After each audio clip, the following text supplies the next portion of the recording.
The voicemail hit my phone on a Tuesday that felt too ordinary to matter. The kind of afternoon where the office lights are too bright, your coffee is already lukewarm, and your inbox keeps refilling like it's doing it out of spite.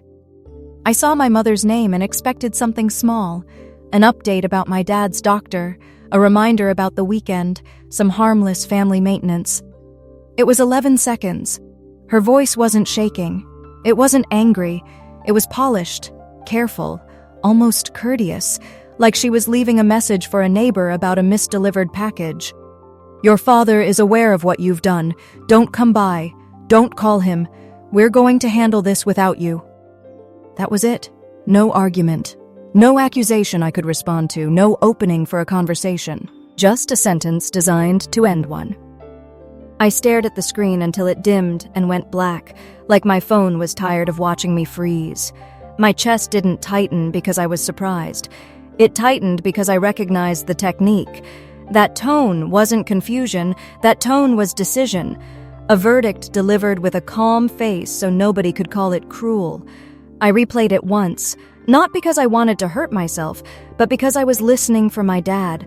I expected to hear him in the background, his throat clearing, his heavy breathing, his voice cutting in with something blunt and irritated. There was nothing, just my mother's voice, alone. And the absence hit harder than the message itself, because if my father had shouted, I could have met him at that level. If he'd accused me directly, I could have defended myself. But silence meant someone had already handed him a story that made my presence unnecessary. Silence meant he'd stepped back. My finger hovered over the call button, then drifted away. I typed a reply anyway. One sentence, too clean to be emotional, too short to be a plea. Understood. I didn't add a question mark because I refused to offer her a doorway back into the conversation she'd just slammed shut. I set my phone face down on my desk and tried to breathe like a normal person in a normal day, but my brain wouldn't let go of the one thought that kept circling like a warning siren.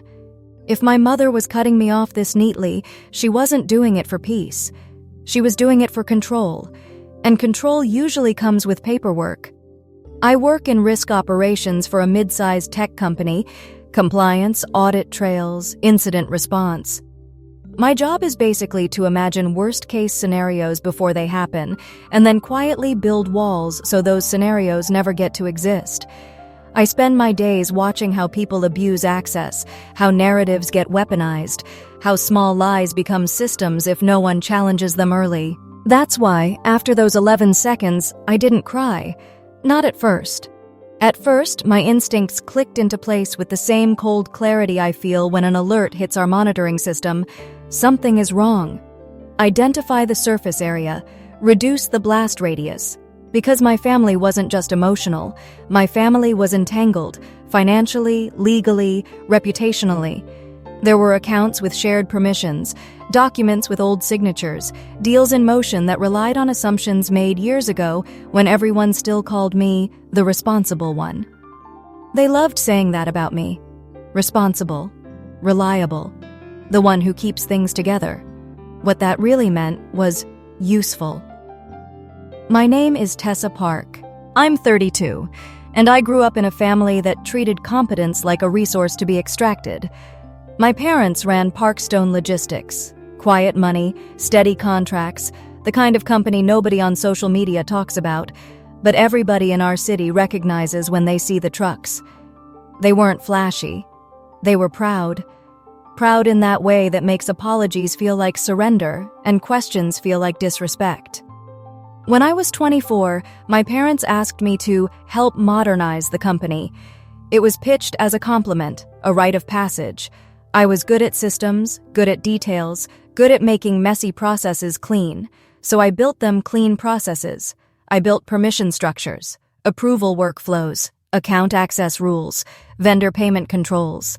I helped set up the portal that connected their holding company to their bank and their accountant and their attorney. I wrote documentation nobody read. I organized folders nobody appreciated until something went wrong. Back then, my mother called it responsibility. Now, sitting at my desk with a dead black phone screen and a knot in my chest, I understood it for what it really was. Leverage. And the people who benefit from leverage rarely enjoy sharing it. I waited long enough for the heat in my body to cool into something sharper. Then I opened my laptop and logged into the Parkstone holding portal. I didn't do it to punish anyone. That's what they would say later, because it would sound better than the truth. I did it because I knew how families like mine move when they feel threatened. They don't come clean. They circle the wagons. They rewrite. They recruit allies. They make calls. They create a version of events that makes their actions look necessary. And if there was a story being built where I was the villain, I needed to know what part my name was playing. The portal loaded. My credentials still worked. That told me I hadn't been locked out yet, which meant either they hadn't thought of it, or they wanted the access to remain for convenience while they iced me out emotionally. Both options were bad. I opened the authorization settings and scanned the list of signers, approvers, delegates. My name appeared 3 times. Backup signer on the operating account. Secondary approver for a line of credit. Contingent guarantor on a commercial property purchase. My stomach didn't drop. It settled, heavy and sure. There it was. The quiet reason for the voicemail. They wanted me removed from the family but attached to the risk. If the deal went sideways, if the payments got messy, if the lender needed someone credible to lean on, my name was still sitting there like a spare tire they intended to use.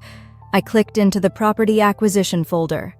Project, Harborview Commons, a mixed-use building by the waterfront that my father had been talking about for months, like it was the crown jewel that would make him feel young again. He liked that kind of thing. Big projects, visible decisions, proof that he was still the man steering the ship. I scrolled to the guarantor section, and there it was, typed in the same boring font as everything else, like it didn't understand it could ruin someone's life. Tessa Park, contingent guarantor. I could almost hear my mother's voice in my head, sweet and logical. It's just a formality. It's just until the next phase. It's easier if we keep it consistent. Your family. Family was the excuse people used when they didn't want to ask for consent. I removed myself as backup signer first. Then I revoked my delegated approval privileges. Then I withdrew as guarantor from Harborview Commons. The system asked me to confirm each action with a neutral little pop-up window, like it was politely making sure I understood what I was doing. I understood perfectly. When the final confirmation appeared, guarantor removal submitted and lender notification initiated, I felt a strange kind of calm. Not satisfaction, not victory. Stability. Like I'd just locked a door that should have been locked years ago. My phone buzzed almost immediately. My mother.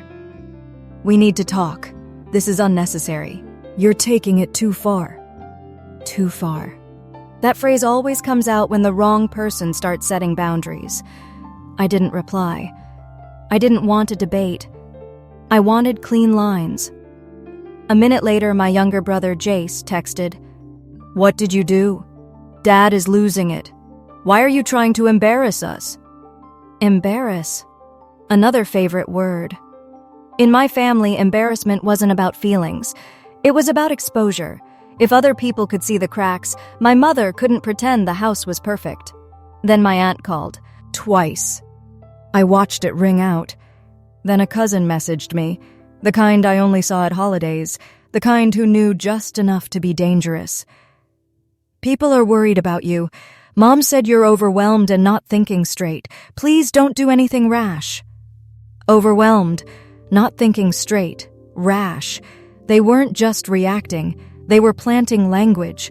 Language that could travel. Language that could stick to me in places that mattered. Work, friends, community, anything institutional.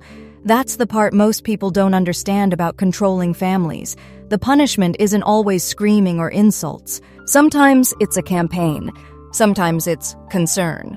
Concern is the perfect weapon because it looks compassionate while it undermines you. I flipped my phone over and started building a file on my personal drive. Date, time, screenshot, export logs, email headers. Anything that could prove what was done, when it was done, and from where. Because once a narrative enters a system, it doesn't disappear on its own. It replicates. And in my world, the difference between surviving and being consumed is whether you can show a timeline. That night, my mother left another voicemail, longer this time. Her voice was tighter, less polished. "You're forcing our hand. Your father doesn't like surprises. He's asking questions. And you know how that goes. Please stop before you make this public." Make this public. I almost laughed, but no sound came out. Public meant outside her control. Public meant institutions. Public meant documentation. Public meant the story wasn't hers alone anymore. The next morning, I got an email from my company's HR department. Subject, quick check-in. A meeting invite followed seconds later. Mandatory.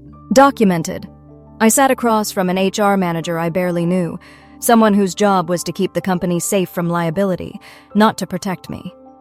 She smiled like she was trying to hold a fragile object. "This isn't disciplinary," she said. "Someone expressed concern about your well-being." There it was again. Concern. I kept my voice steady. "If there's an allegation, I want it in writing." Her smile thinned. "There isn't an allegation exactly.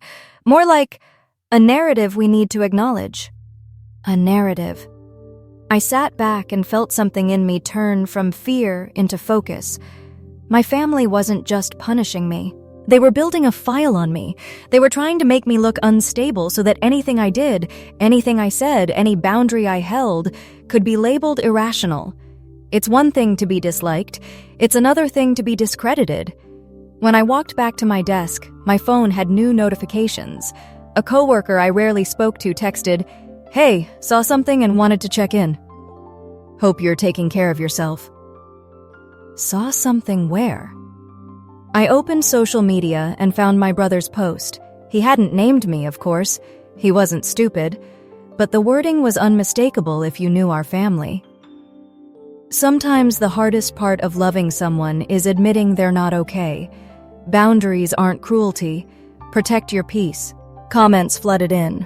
Hearts, support, people praising his strength and maturity. And my mother had liked the post, not shared it, not commented, just a like, a quiet stamp of approval, a way to say, yes, this is the version we're going with. I closed the app and opened my notes file again. I wrote down the time of the post. I captured screenshots. I recorded the language, not because I planned to fight online, because I knew it wouldn't stay online. It would drift into real life, into work, into the bank, into legal conversations. And then, right after lunch, my phone rang from a number flagged as secure. I stepped into an empty conference room and answered. "This is Lila Grant with Coastal Lending Compliance," the woman said. Her tone was neutral, trained, careful. "I'm reviewing documentation tied to the Harborview Commons acquisition." My throat went dry, not from fear, from recognition. This is what happens when your name gets used as glue in someone else's deal. Eventually, a system asks questions. "I'm listening," I said. "We have multiple submissions referencing your authorization," Lila continued. "But the signature trail doesn't match your verified signing profile. There are inconsistencies in the approval chain." Inconsistencies. The word felt like a flashlight in a dark room. I kept my voice measured. "I withdrew as guarantor yesterday at 3:18 p.m. I have not authorized anything connected to that deal after that time." A pause, then, "That aligns with what I'm seeing. For now, the file is being placed on hold pending verification." On hold. The kind of phrase that sounds gentle until you realize it's a shut gate. "There's also a refinancing request tied to Parkstone's credit line," she added. "It references future liquidity from Harborview. If your authorization is disputed, we need to treat those projections as unverified as well." My heartbeat didn't spike. It slowed, because the shape of it was becoming clear. Someone had been submitting paperwork with my name on it, implying consent that didn't exist, building a future on an assumption they didn't want questioned. "Please document that I am disputing authorization," I said. "Any further submission using my identity should be treated as unauthorized unless it comes directly from me in writing." "Understood," Lila replied, and I heard something shift in her voice, interest replacing routine. We will note that. You may receive follow-up questions. When I hung up, an automated email hit my inbox a few minutes later. Transaction status, suspended, pending verification. I stared at it until my eyes burned. Then my phone buzzed. My mother. What did you say to them? The bank is calling. Fix this now. Fix. Meaning, put it back the way it was. Put the leash back on. Let the story stand. Jace texted too. Are you trying to destroy Dad? They're saying the deal might collapse. They're saying. That phrase told me he was repeating someone else's lines. I didn't reply. Instead, I forwarded the suspension notice and the compliance contact information to my evidence folder with a timestamp, because now there were tracks outside my family's control. Now there were institutional records, and institutions don't care who cries the loudest. They care who can prove what happened. That night, I didn't sleep much. I kept imagining my father, Richard Park, sitting at the kitchen table while my mother, Elaine, placed papers in front of him with tabs and highlights, the way she always did when she wanted to steer the outcome. My father loves decisiveness. He loves the feeling of being certain. He hates ambiguity because ambiguity makes him feel old. So if my mother gave him a neat stack of proof that I'd crossed a line, I could see how he'd accept it.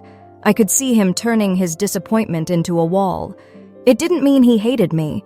It meant someone had built a version of events that made shutting me out feel like the responsible thing to do. And then, the next morning, an email arrived from a law firm I recognized. Subject: Request for clarification regarding authorization. Parkstone Logistics. Attorney: Martin Hale, my father's attorney. But this email wasn't forwarded. It wasn't part of a family thread. My mother wasn't copied. That mattered, because it meant my father had finally asked a question privately. He wasn't just accepting the story anymore. He was checking it. I replied the way I handle incidents at work. Short, factual, documented. I attached the time-stamped log of my withdrawal from the deal. I attached the lender notification. I attached the suspension notice and the compliance officer's contact information. I stated plainly that I had not authorized any submissions under my name after the withdrawal time and that any implied consent was false. I didn't accuse anyone directly in writing. I didn't name my mother or my brother. I didn't speculate. I let the facts create the shape of the truth. 10 minutes later, Martin Hale replied, "Thank you. This clarifies several discrepancies we have identified." Several, plural. I stared at that word like it was a crack appearing in concrete. Discrepancies meant there were multiple documents, multiple inconsistencies, enough to suggest a pattern. That evening, my mother called again. I didn't answer. She left a voicemail, and her voice sounded different now, less controlled, more frantic. "Please don't speak to anyone else. Don't make this bigger. We can fix this as a family. Your father is humiliated." Humiliated. The truth was humiliating because it exposed the method. It revealed the manipulation. It showed that the family image was built on quiet coercion. The next day, Martin Hale scheduled a meeting. Neutral location, his office. And my body reacted to the invitation like it was preparing for weather. My hands were steady. My stomach was not. I walked into the conference room carrying a slim folder and my laptop. Nothing dramatic, nothing theatrical, just organized reality. My father arrived first. He looked tired in a way I hadn't seen before, like his certainty had been interrupted and he didn't know how to rebuild it.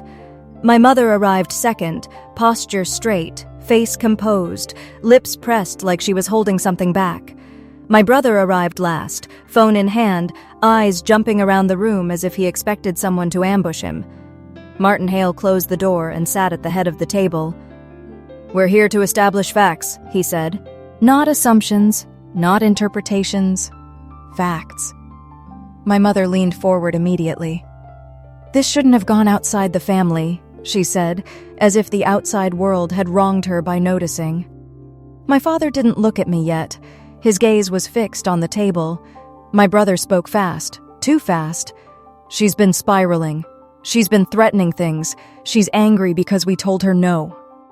I listened without interrupting. I let him spend his momentum. Then I opened my folder. "I want to be very clear," I said.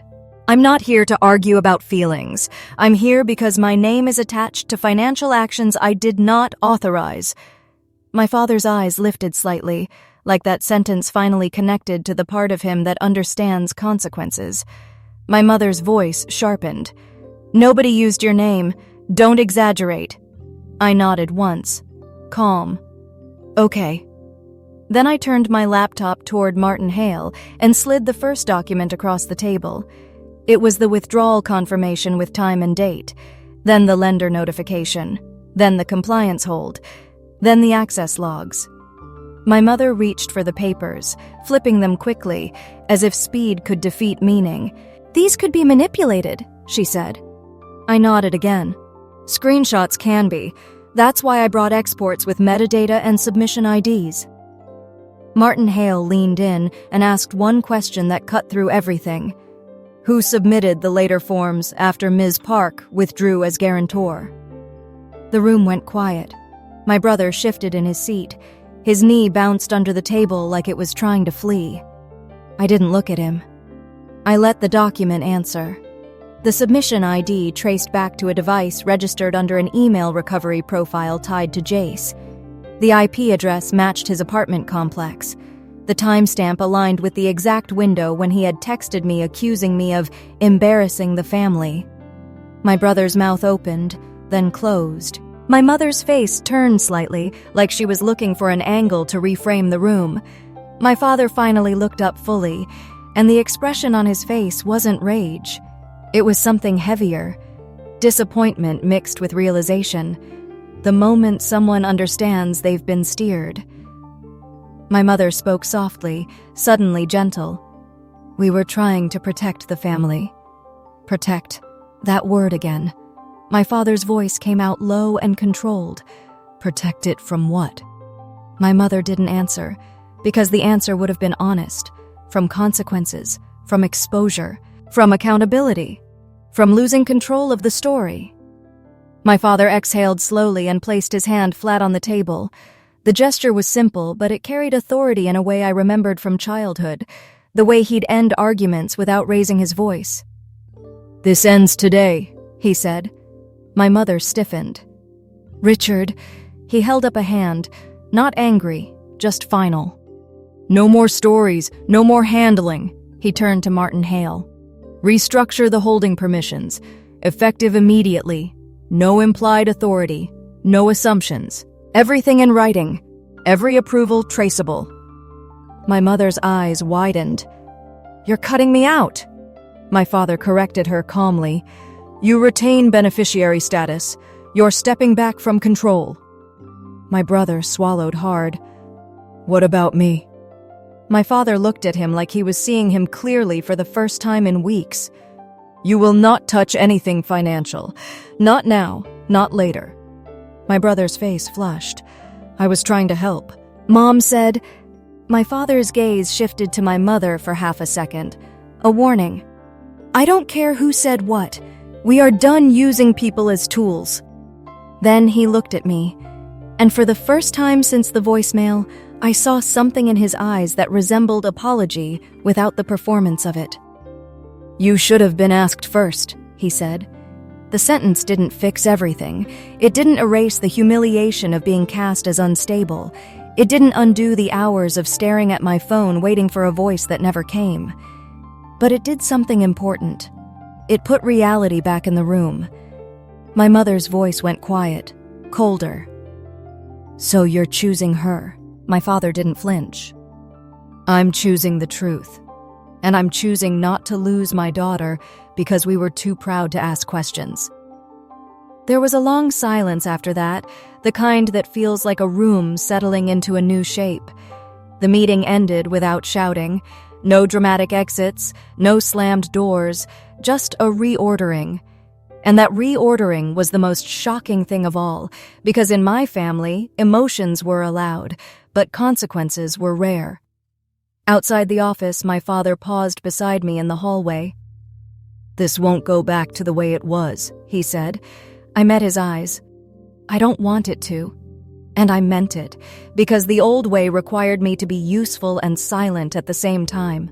It required me to carry risk I didn't choose, absorb blame I didn't earn, and accept family as a justification for coercion. 3 months later, Harborview Commons closed cleanly. No rushed approvals, no mystery submissions, no quiet assumptions. Just documents that matched the reality of who had authority and who didn't. The HR situation at my job faded too. Not because my family suddenly became honest, but because narratives die when they can't find new oxygen.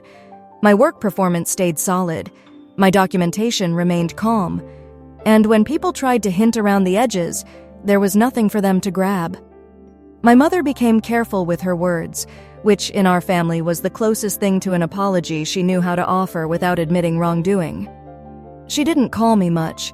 When she did, her voice sounded like someone walking around a room full of glass. My brother stopped contacting me altogether.